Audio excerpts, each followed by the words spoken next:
네, 이경태 오마이뉴스 기자 전화로 연결되어 있습니다. 이 기자 안녕하십니까? 네, 안녕하세요. 이경태입니다. 네, 저희가 앞에 인터뷰가 길어지다 보니까 이경태 기자를 제일 마지막에 연결을 좀 했는데요. 네, 기다리느라 고생 많이 했습니다, 이 기자. 아닙니다. 네, 고맙습니다. 자, 일단 어제 이재명 대통령이 이제 주재한 수석 보좌관 회의에서 빵 터진 순간이 있었다는 얘기를 들었는데 어떤 겁니까? 네, 대통령이 참모들한테 이제 추석 연휴에도 잘 쉬지 못하지 않았냐. 그러면서 동무들을 보니까 자네 우네가 교대로 잠드는 동물이 있다고 한다. 뭐 이런 예시를 들었거든요. 네. 그러니까 그때 참모들 중 한 명이 저희들도 다 그렇습니다라고 바로 음. 답한 거죠. 그래서 다들 웃음이 터졌습니다. 뭐 예. 대통령이 웃으면서 다 자면 어떡하냐, 너무 위험하다. 뭐 이렇게 말하는 훈훈한 분위기가 이어졌습니다. 네, 훈훈한 분위기 수석 보좌관 회의.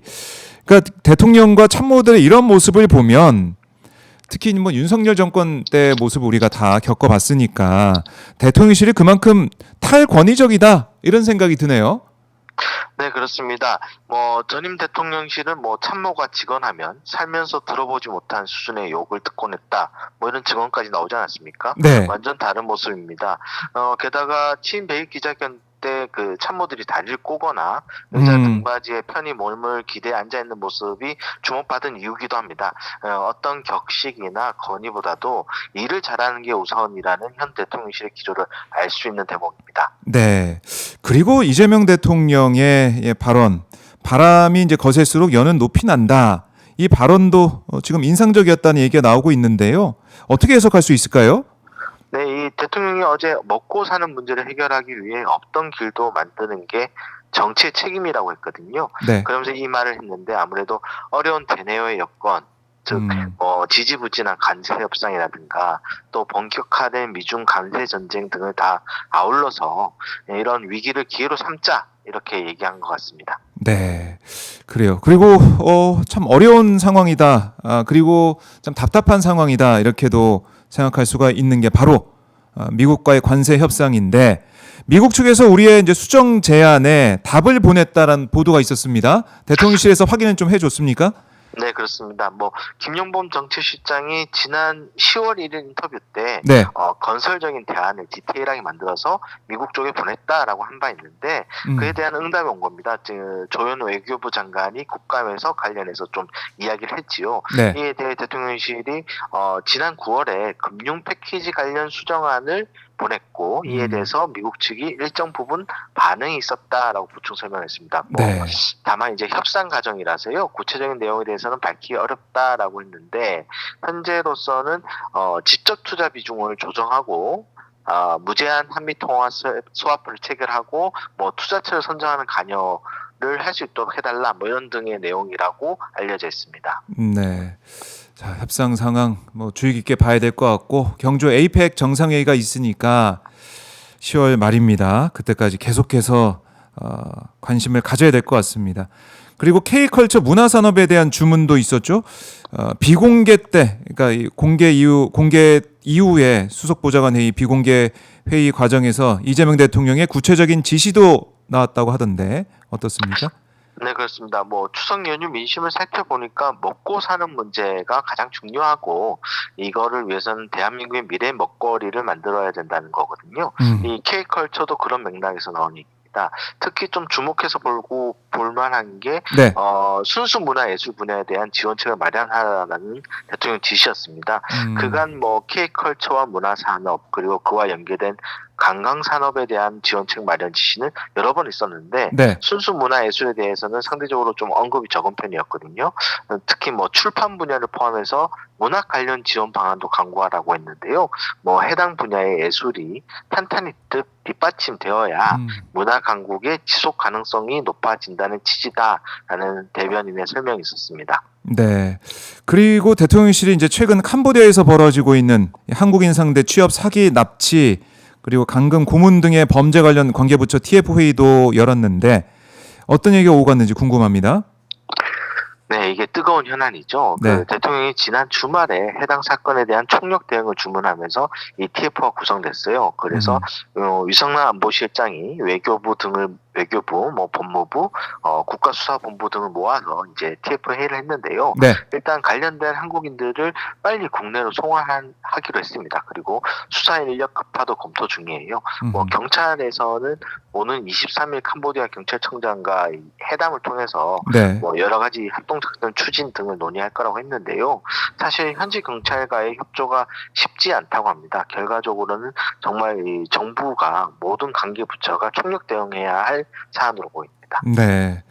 그러니까 뭐 하루에 한 명이 사망한다, 뭐 안구 적출 얘기도 있고, 캄보디아 이제 범죄 단지 여기서 참 끔찍한 일들이 벌어지고 있는 걸로 지금 여러 가지 보도나 얘기들이 나오고 있는데, 이재명 대통령도 오늘 이제 국무회의에서 범죄 피해 우려 지역에 대한 여행 제한 강화 서둘러야 한다 이런 얘기도 했어요.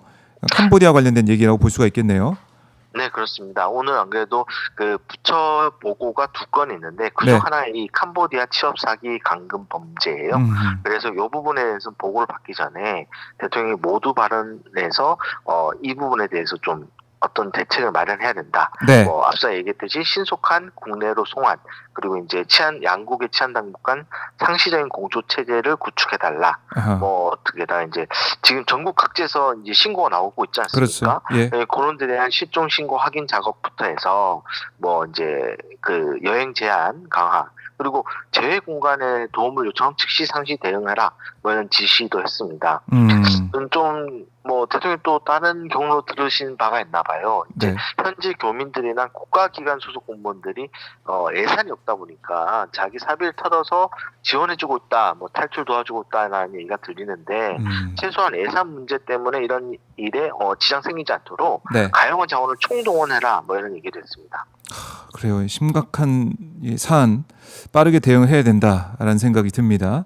그리고 근데 이제 국민의힘에서는 캄보디아 대사 공석 뭐 이런 것들을 지적을 하면서 이번 사태 현 정부의 책임이다 이렇게 공세를 펼치고 있는데 대통령실에서도 이런 얘기는 듣고 있겠죠. 어떤 반응을 보이고 있습니까? 아직 뭐 대통령실 공식적인 반응은 없는데요. 예. 일단 좀 눈살을 찌푸리게 한 주장이다라는 생각이 들어요. 뭐 사실 캄보디아 내 한국인 이 감금 피해 신고가 2023년 17건에서 2024년에 220건으로 급증했잖아요.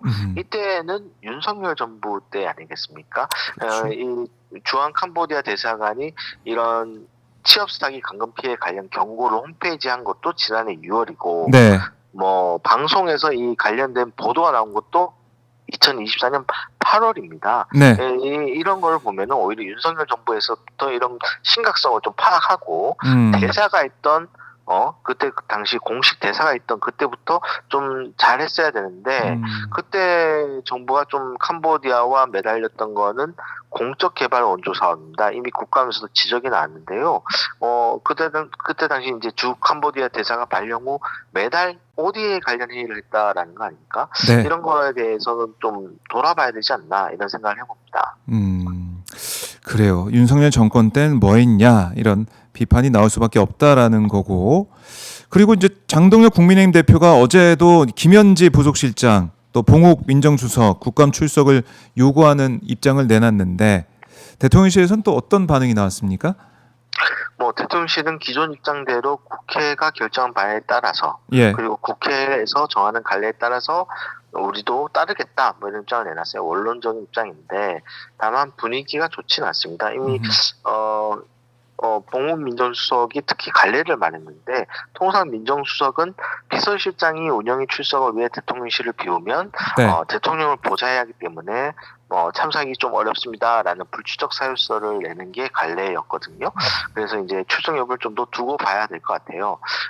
다만 이제 김현지 부속실장에 대한 공세가 좀 도를 넘고 있습니다. 네. 뭐 제가 알기로 이제 국민의힘에서 오늘 뭐 경기동부연합, 뭐 김일성의 추종 세력과 연관이 돼 있다라는 색깔론적인 얘기도 나왔는데요. 네. 이런 부분들이 이제 자꾸 여건이 출석을 해야 되는 거에 있어서 분위기를 짜게 쉽게 만드는 부분이죠. 그래서 이런 게 좀 그렇긴 한데 대통령은 오늘도 국감에 대한 어떤 존중을 또 한번 메시지를 내놓으셨어요.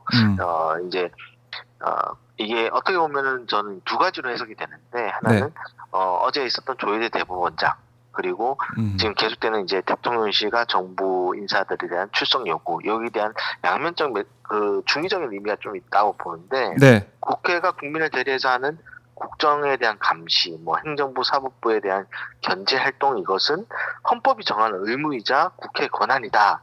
정부도 적극적으로 협조해라라는 메시지 오늘도 했습니다. 네. 그래서 이런 부분을 감안했을 때 운영위 정도라면은 적극 출석을 할 수 있을 텐데 이런 부분 지금 현재 뭐 국민의힘이 하듯이 한 6개 상임위를 모두 나와라 뭐 이런 네. 주장을 한다면 결과적으로는 또 불가능해지지 않을까 뭐 이런 생각도 해봅니다.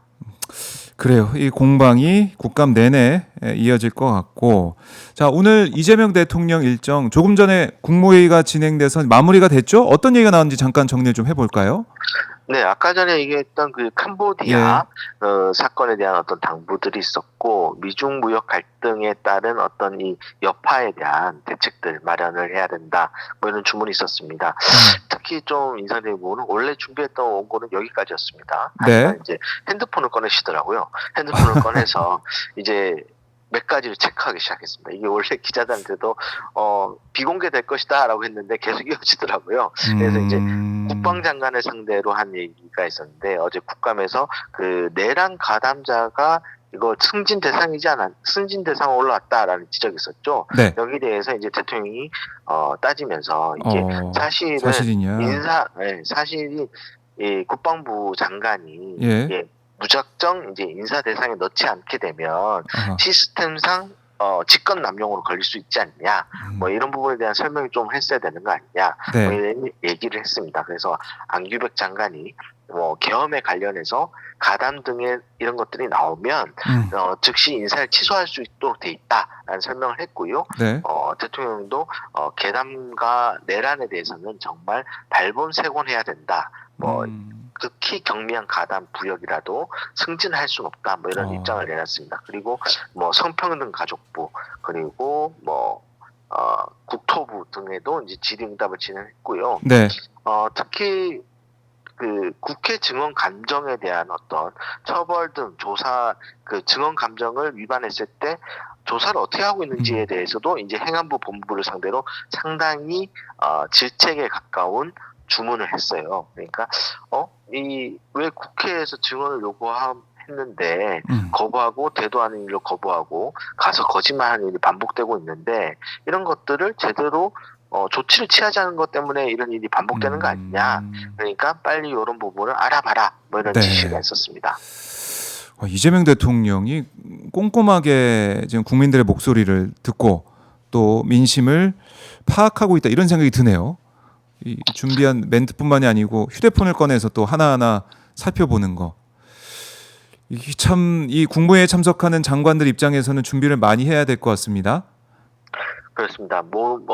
이제 국무위원들이 간간히 언론 인터뷰를 하고 있는데 모두 공통적으로 하는 말이 상당히 준비를 많이 해야 한다. 그리고 긴장한다. 뭐 이런 얘기를 많이 하고 있죠. 네, 이재명 대통령 매일매일 정말 열심히 일을 하고 있다. 이런 생각을 다시 한번 해보게 됩니다. 자, 이재명 대통령 또 공개된 일정 이런 것들 알려진 게 있습니까? 네, 이후 오후에는요. 앞서 예고했던 그 디지털 토크 라이브 행사가 열립니다. 이 지역 상권 활성화와 소비 쿠폰을 주제로 얘기가 진행되는데요. 타운홀 미팅과 비슷하면서도 또 다른 대국민 소통 행사가 될 것 같아요. 정책 위주의 대화가 됩니다. 뭐 전문 패널도 있고요. 대통령이 국민들과 직접 대화를 나누는 행사도 있습니다. 이 행사도 생중계될 예정이니까요. 애청자분들이 많이 관심을 가져주시면 될 것 같습니다. 자, 소비 쿠폰 얘기 이제 오세훈 시장이 저번에 뭐 이게 미래 세대 약탈, 뭐 청년 세대 부담을 지우는 뭐 이런 취지의 또 비판을 했기 때문에 아마 그런 비판 여론에 대해 목소리에 대해서 이재명 대통령이 또 설명을 하고 또 국민들에게 진실이 뭔지 또 진상이 뭔지 또 뭐가 정말 도움이 되는지 얘기를 하고 또 실제 경험해 본 사람들의 목소리를 듣는 뭐 좋은 중요한 시간이 될 것 같습니다. 한번 기대를 해보고 살펴보겠습니다. 자, 이경태 기자 오늘 고생 많았고요. 내일은 아마 저희가 약속된 시간에 전화 연결할 수 있을 것 같습니다. 이 기자, 네, 알겠습니다. 고맙습니다. 네, 감사합니다. 네, 지금까지 대통령실 출입하고 있는 이경태 오마이뉴스 기자와 함께 말씀을 나눠봤습니다.